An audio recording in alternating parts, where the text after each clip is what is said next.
you're gonna be, so I suggest for you not to do bunker rush on this map. Maybe you can do a bunker rush on smaller maps like Seonaga Caverns and Steps of War. It's gonna be pretty effective on these maps if the Zerg player decides to go for 14 hedge.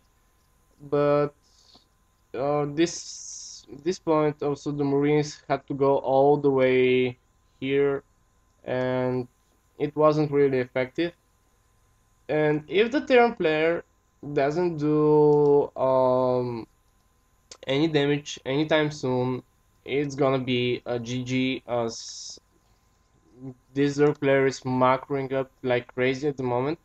His name is actually Fruit Dealer, which is kind of weird. It's 100% fake, but I didn't notice this when I downloaded the game.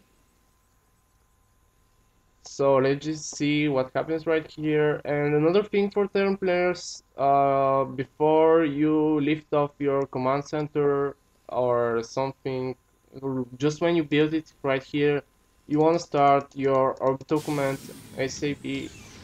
Did I just did it? Okay, so you want to have your second orbital command ASAP, as the Muse can really make it up. But no, one Mew is not it doesn't equal 20 drones, but you know. And right now the Terran player must do some kind of damage to those drones, as the Zerg player is already being able to macro like crazy. And with 60 harvester he needs to take a third expansion. I would say for a Zerg player it's good with when you have your like 40 harvesters or something to take your third expansion.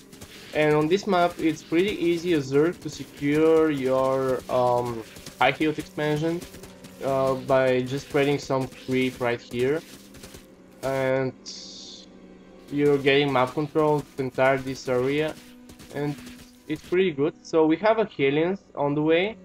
Let me just vote see if there's Infernal Preigniter. Yes, the Infernal Preigniter is done, and I don't think he's gonna do any damage though, as there are two Spine Crawlers right here, and two Queens. But it's a good thing to do, as you're at this point you're really desperate to do some damage to the Zerg's economy before his third expansion starts kicking. And here are some Hellions running by into the main. And I'm gonna pause again. If you see Hellions as a Zerg player with your own, when they step up on your creep, what you have to do is put out these drones right away into the main and try to block the ramp with this queen. Just one queen can block this ramp, and the Hellions are going to be kind of worthless. And another thing, it's too late for this Roach Warren to be done. He needed kind of earlier, so he has really nothing to counter these Hellions at this point. And if they do enough damage, it's gonna be really crucial. And this overlord should have spotted the two factories, and maybe he should have made a Roach Warren pretty earlier. As you can see, he had like 3k minerals and 600 gas. It's a ridiculous amount of money at this point of the game. You just want to spend all your money all the time. And yeah, it's look at this unspent war over here and this right here. Just spend your money, just spend your money, spend your warva. As a Zerg player, you wanna really find the right balance between drones, units, and when to put the overlords, of course. So I'm gonna pause and let's just see how much damage the Terran player is gonna be able to do. And you may want to try to split up your drones so they don't get burned by those Hellions. And wow, he should split him. He should split him. It's just a free kills for the Hellions at this point. And oh wow, 30 drone kills just with 4 healings, and this just shows how important this block by the queen here on the ramp is. And it's another thing that it shows is just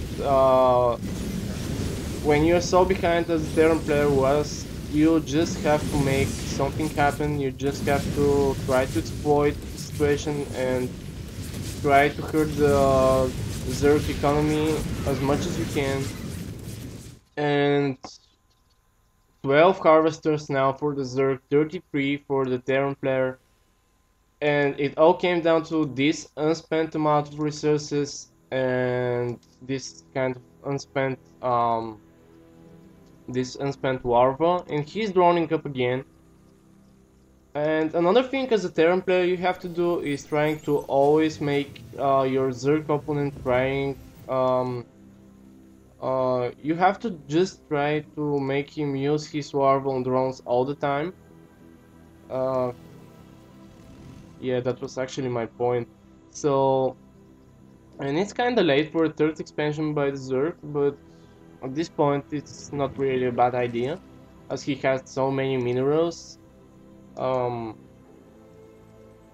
Upgrades going down, but no units, and it all comes down to this, that the Zerg player doesn't have any units at this point, and there is a Thor on the way, and we're maybe gonna see a Thor drop when this Medivac finishes. So it's pretty much GG at this point, just by hurting the harvester line. And it all came down to this, that this player, this fruit dealer, this fake fruit dealer, saw his idol making drones like crazy, playing his macro game like crazy, and he tried just to copy him, but as you can see, it didn't work out because he didn't know exactly the timing of the Roach Warren. It was so late, he couldn't spend all his resources. He had like 3k resources, and it's very GG at this point. It's nothing that the Zerg player can do, and yes, he GG's, and he's going out of the game. So as you can see, both the players makes a lot of mistakes, but the Terran player also have 2k minerals and spend. So it's really important for every race, for every matchup, just to keep spending your resources on whatever you can. It also, it's as a Terran player in TvZ, it's really important to hurt the Zerg player as fast as you can. Try to make him uh, either more Zerglings at start, or try to make him more drones in the middle game or something like that. But you have to do some damage to the Zerg player. This Terran player tried to do this 2 times. First with his bunker rush. Right here it was kind of unsuccessful. He was in 28 ACVs to 55 drones at one point. And he didn't give up. He took his second chance with the Hellions. He harassed the mineral lane pretty good as he sniped like 50 drones. Um, 50 drone with 4 Hellions, it was kind of crazy. So if you're a Zerg player, when you see this, split your drones, block your ramp, scout with this overworld what your opponent is doing, and if you're Terran, try to do this bunker rush on smaller maps, and maybe don't let yourself falling so back in the economy. Don't try to play catch up. Just try to harass. Just try to macro up while you harass, while you are kind of safe. And another thing, 60 energy on this orbital command, 137 energy on the second orbital command, and you wanna always spend this energy on those orbital commands, as mules are so important for Terran. They're really important. So this was from me, and this was for this game. So I kinda like it. It was my first video, and I was kinda nervous. So let me know if you like it in the comment section below. and what should I improve, what should I make better. Um, if you want to hear more TvZs, more TvT, more TvP, or something like that, I'm gonna be starting first with more Terran games, as I saw that the most players in the Bronze Liga and the Silver Liga are Terrans, like 50%, and my goal is first to help them to improve their timing, to improve their macro game, to improve their uh, unit compositions and so on. And yeah, that was it, guys. So let me know if you like it, and see you guys next time.